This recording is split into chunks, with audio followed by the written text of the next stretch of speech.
চট্টগ্রামে কোরিয়ান ইপিজেডের একটি কারখানায় আগুন লেগেছে। নিয়ন্ত্রণে কাজ করছে ফায়ার সার্ভিসের 8টি ইউনিট। এ বিষয়ে আরও জানবো এবং আপনাদেরও জানাতে চাই। শহীদুল হক সুমনের কাছ থেকে খবরাখবর জানবো। সুমন, কিভাবে আগুন লাগলো আসলে এবং ফায়ার সার্ভিস কি বলছে একটু জানতে চাই আপনার মাধ্যমে সেখানকার সার্বিক খবরাখবর।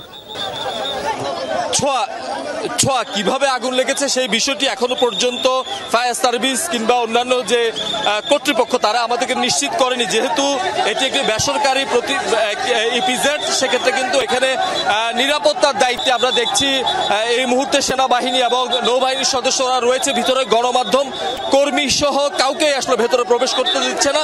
শুধুমাত্র যারা অগ্নি নির্বাপন করবেন অর্থাৎ ফায়ার সার্ভিসের সদস্যরা ভিতরে প্রবেশ করেছেন এবং তারা কাজ করছেন। আমরা যতটুকু জানি নৌবাহিনীর অন্তত 5টি গাড়ি ইউনিট আগুন নিভানোর কাজ করছেন এবং সেই সাথে ফায়ার সার্ভিসের আসলে একাধিক ইউনিট এই ভিতরে কাজ করছেন। যদিও বা যেহেতু গণমাধ্যম কর্মী সহ সাধারণ মানুষদের আসলে ভেতরে প্রবেশ করতে দিচ্ছে না, সেক্ষেত্রে কিন্তু আমরা আসলে ভিতরের কি পরিস্থিতি সেটি আসলে আমরা জানতে পারছি না।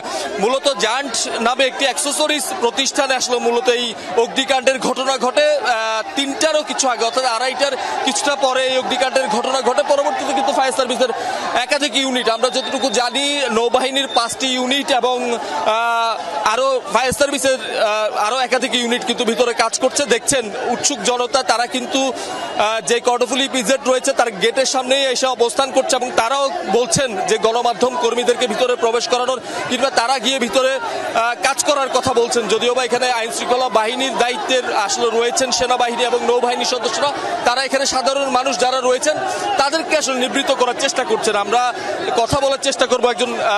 আপনারা কি জানেন কিনা কখন আগুন লেগেছে, কিভাবে আগুন লেগেছে? জি, আমরা একটু আগে আমাদের রেড কিচেনের গ্রুপে বলছে মুভ করার জন্য, তো আমরা খবর পাই মুভ করছি। আমাদেরকে তখন ঢুকতে দিচ্ছে, আমাদের একজন ভলান্টিয়ার ঢুকছে, আমাদের আরো ভলান্টিয়ার মুভ করতেছে। আমরা ফায়ার সার্ভিসের সাথে হেল্প করবো, আগুন নিভাবো। আমরা একটু আগেই জানতে পারছি আর কি। আপনাদের কেমন সদস্য এসেছে, আপনারা কি কাজটা করবেন মূলত ভিতরে? আমরা হচ্ছে যে সব সময় যে কোনো দুর্যোগে ফায়ার সার্ভিসের সাথে সহযোগিতা করে আগুন দিবানোর ক্ষেত্রে আর কি। তখন আমাদেরকে যদি ঢুকতে না দেয় কিছু তো করার নেই। একটু সাধারণ মানুষের সাথে একটু কথা বলার চেষ্টা করব।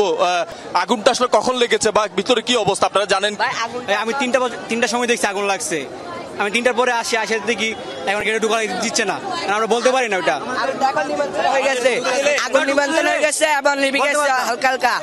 জানো আমি ভিতরে ঢুকছিলাম ভাই, তাই জন্য আমি দেখছি ভিতরে কি অবস্থা। যেহেতু তুমি ঢুকেছো, ভিতরে অনেক ধোঁয়া ছিল, ধোঁয়াগুলো এখন লিভে গেছে, আগুনও লিভে গেছে ভিতরে আগে ফায়ার সার্ভিস ঢুকে নাই। প্রথমে আমরা ঢুকছি, ঢুকার পরে ফায়ার সার্ভিসে এক গাড়ি পানি নিচ্ছে, পানি হয় না, ড্রেনের থেকে পানি মারছে ফয় দিয়ে।